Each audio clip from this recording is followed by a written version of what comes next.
Hello everyone. Today in this video lecture we will discuss our next topic, that is nosocomial infection. So let's begin.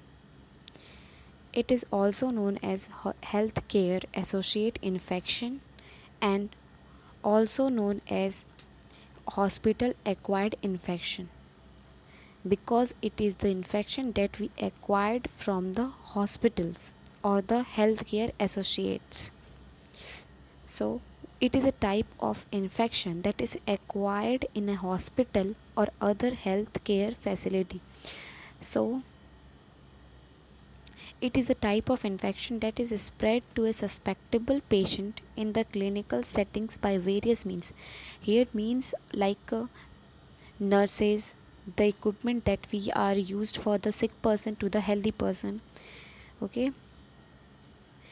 it is a type of infection not present at the time of the admission of the particular patient, but it cannot be occurred because of the using of in unsterilized web equipments in healthcare space. So this infection cannot be present at the admission time but can be occurred within 48 hours later.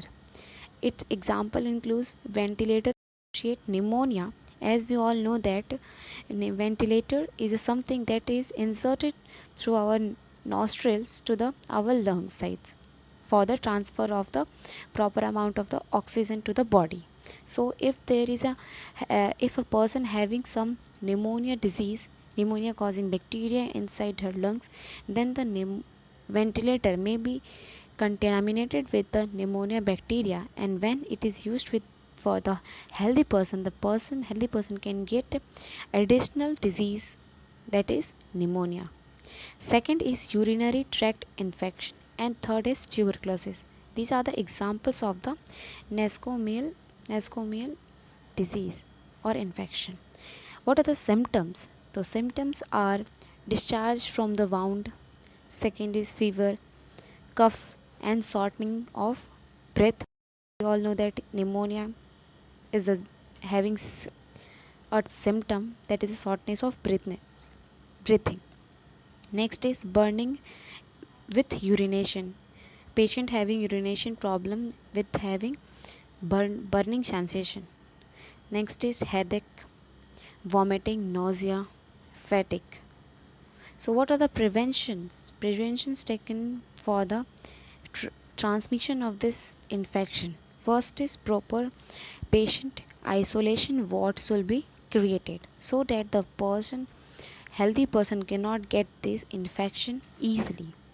Second is careful handling and cleaning, disinfection of equipment. The equipment that is used for the various patient, it must be sterilized after each use, like stethoscope.